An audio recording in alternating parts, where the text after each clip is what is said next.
Como lidar com a inveja? Eu falei um pouco disso nos outros devocionais lá durante a semana, de segunda a sexta. E hoje a gente vai continuar falando sobre isso. E é fundamental que você saiba que eu e você somos tentados a ter inveja constantemente.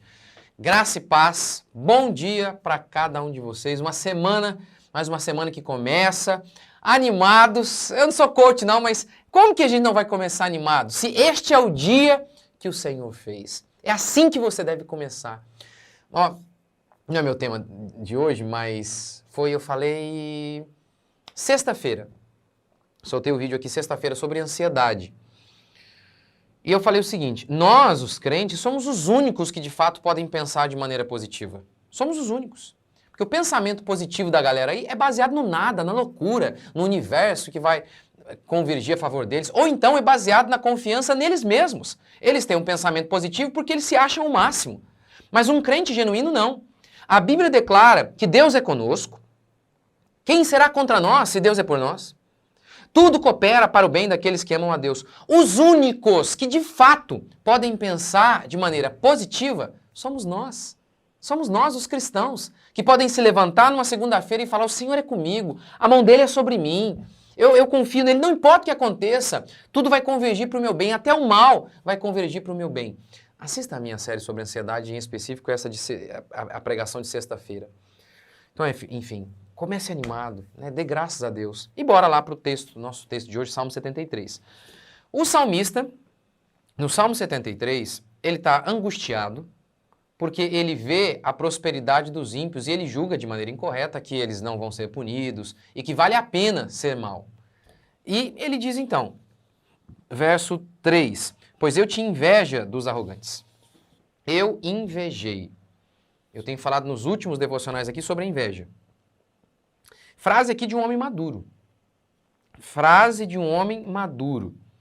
Essa percepção de que ele teve inveja, eu já disse isso outras vezes, em pregações aqui, é fácil perceber, por exemplo, uma tentação sexual, você está vendo ela ali. Agora, a tentação de arrogância e inveja são essas coisas silenciosas, mas que fazem barulho e que nos aniquilam. E a maioria das pessoas não notam. Num hospício, você não vai ouvir um diagnóstico ponderado de pessoas que estão ali. Não vai, elas mentem o tempo inteiro, enganam a si mesmas e ficam loucas justamente por isso. Criam uma mentira. Eu falo disso até um pouco no meu curso, A Culpa é do Meu Corpo. As pessoas inventam uma mentira, passam a crer nela e aquela realidade ali, alternativa que elas inventaram, passa a ser a realidade para elas, assim como elas enxergam a vida. Num certo aspecto, é isso que acontece conosco. A loucura é justamente isso. A falta de percepção básica da realidade, isso que é loucura. Num certo sentido, todo mundo é louco. Porque o homem, ele não consegue ver, ele não consegue ter percepção básica das coisas como elas se apresentam. Ele confunde, como um doido que diz, eu sou Leonardo da Vinci. As pessoas não sabem quem de fato são. Por conta do pecado, há uma espécie de loucura em todo mundo que as incapacita de enxergar o óbvio. Provérbios declara, cruel é o furor e impetuosa a ira, mas quem pode resistir à inveja? Aquilo que eu falei, a tentação sexual está ali, está fácil. Está vendo? Ira, furor. Mas quem pode resistir à inveja? O que você acha que é mais fácil? Dar R$500 para ajudar alguém ou se alegrar com alguém que não precisa de ajuda? Pergunta sincera. O que você acha que é mais fácil? Dar R$500 para alguém ou se alegrar com alguém que não precisa de ajuda? Se alegrar com aquela pessoa que conquistou uma vitória. Aquela que talvez você gostaria e você não conseguiu. Sem sombra de dúvidas, dar R$500 para quem precisa é muito mais fácil do que comemorar com aqueles que não precisam de nada. A inveja é terrível. Então, o primeiro passo para que a gente lide com a inveja é reconhecendo que a gente é tentado nela. E não um dia nem dois, sempre. Sempre, sempre, sempre. Sempre será tentado. Sempre. A inveja é podridão dos ossos. Segunda maneira de lidarmos com a inveja, suficiência em Cristo. Verso 25. Quem mais tenho eu no céu? senão a ti, e na terra não desejo outra coisa além de ti. Como que o salmista lida com o fato de que ele tinha inveja dos ímpios, que tinham dinheiro, que tinham poder, prestígio, e ele não tinha nada disso? Quem tenho eu além de ti? Ele está dizendo, o Senhor é a minha riqueza. É isso que ele está dizendo. Aquilo que eu tenho em Cristo é maior do que aquilo que eu não tenho na vida. Essa satisfação em Cristo Jesus. E a gente tem que se lembrar nessa hora. O que a gente tem em Cristo Jesus? Salvação, paz, eternidade. Eu sei, eu também não tenho percepção de quão grandioso é isso. Quão grandioso é a eternidade, a glória. Eu não tenho percepção disso, eu só tenho fé. Por quê? Eu ainda não vi. Eu ainda não vi todas as glórias que Deus tem preparada para o seu povo. Então é óbvio que eu não tenho como dizer que eu sei. Eu creio. Eu creio no que Deus diz, que é maravilhoso, que é espetacular.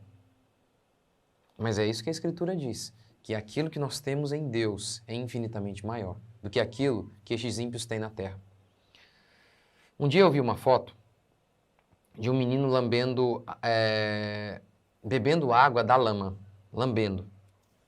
E aí embaixo assim, ó, quais são os seus problemas? Uma pessoa querendo dizer isso, assim, você aí, todo bem na vida, e olha lá como que tem gente vivendo muito pior do que você. A ideia aqui, qual é a ideia do consolo aqui? A ideia é o seguinte, você está vivendo um problema, mas tem alguém que tem um problema ainda pior. E aí você fica bem. Essa é a ideia, esse é o consolo deles, é um consolo ridículo. É igual aquela história, né? Se você não tem chinelo, lembre-se de que tem gente que não tem pé. E a pessoa que ouve isso e ela não tem pé? Para ela não há consolo. Mas tá vendo aqui, ó? Eu tô sem chinelo, eu tô triste. Mas quando eu descubro que tem alguém pior do que ei, que legal. É um absurdo. É um absurdo. Verso 26, ele diz: meu corpo e meu coração desfalecem, mas Deus é a fortaleza da minha vida e minha herança. Ele não diz, olha, meu corpo está doente, mas eu lembro de que tem alguém pior do que eu. Ele não diz, eu estou triste, mas eu lembro que tem alguém que está mais triste do que eu.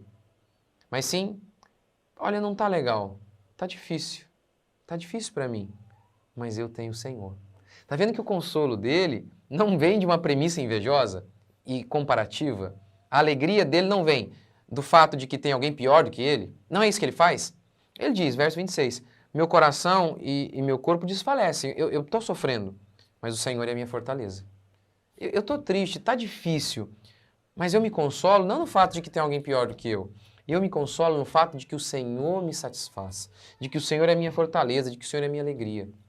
É assim que ele se consola. O consolo, então, não é baseado na desgraça alheia, e sim na suficiência de Cristo. Eu escrevi um textinho, vou encerrar com esse textinho. Senhor, seria uma oração. Dá-me coragem para combater os homens maus e livrai-me de invejar os bons. Se eu não puder ter a inteligência, as oportunidades e o grau de influência deles, que pelo menos eu tenha a virtude de não tentar diminuí-los para que eu pareça maior. Senhor, dá-me nem mais ou menos que meu irmão, mas o que preciso para fazer a tua vontade. Que eu não fique tentando achar falha, nem torcendo pela queda dos grandes. Que meus olhos não se tornem negativos em relação a alguém, simplesmente porque ele cometeu o pecado de ser melhor do que eu.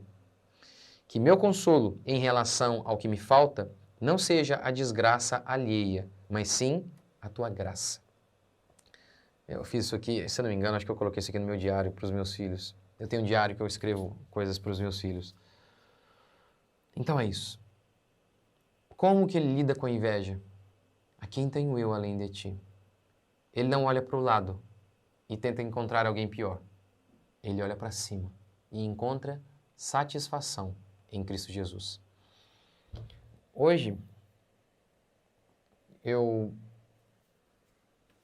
a gente estava almoçando e surgiu um papo lá, fulano de tal, estava se vestindo de maneira muito indecente, não sei na onde. E a ideia nem era... Enfim, surgiu esse papo. E na hora, eu falei... Era uma coisa que não ajudava em nada, não era uma pessoa que eu podia repreender, que eu podia ajudá-la e falar, poxa, essa roupa está errada, ninguém me contou aquilo para poder ajudar, eu não ia poder ajudar, não tem nada a ver comigo. Não era... Enfim, eu não poderia fazer nada. Não poderia fazer nada em relação àquilo. E aí eu falei, olha, para todo mundo que estava à mesa. Eu falei, gente, esquece isso. Não vamos comentar. Por que a gente está comentando sobre isso? O que isso acrescenta para nós? Comemorar a desgraça do outro? Que a pessoa de uma roupa indecente, pelo amor de Deus, era filha de um pastor. Eu falei, não quero ouvir isso aí, eu não quero saber disso. Isso não me ajuda em nada, eu não posso fazer nada por ela. Não, aí a gente fica com a tentação de achar que a gente é melhor. Que Deus considere que a gente é melhor que os outros. A gente nunca deve se considerar melhor que os outros, ainda que sejamos. Considere os outros superiores a si mesmos. Então, diminuir os outros, ainda que, ali no caso nem era diminuir, né? Era colocar no lugar em que ela estava mesmo, uma roupa indecente. Mas eu falei, não quero. Eu não quero, senão a gente fica com a tentação de achar de ficar pensando, somos melhores. Isso é do capeta. A inveja tem muito a ver com isso, essa sensação de ser melhor que os outros. Isso não é de Deus. É diminuir os outros para se sentir melhor. A inveja tem muito disso. Diminuir os outros para se sentir melhor. Lute contra isso, eu tenho certeza. Deus vai te abençoar. Deus não pode abençoar um invejoso. Senhor Deus e Pai, te agradecemos por mais um dia, bendizemos o teu santo nome, mais uma semana que começa. Dê-nos força, dê-nos graça para não diminuirmos os feitos alheios. Ó Pai, ajude-nos. Ajude-nos a ter um coração grato e suficiente em Ti, que entende que o Senhor é suficiente para nós. Pai, nós te agradecemos por mais um dia, pedimos perdão pelos nossos pecados, em específico pela inveja, e rogamos, renova-nos mais uma vez, dá-nos força para irmos para o trabalho, para onde estivermos. Em nome de Jesus. Amém. Amém?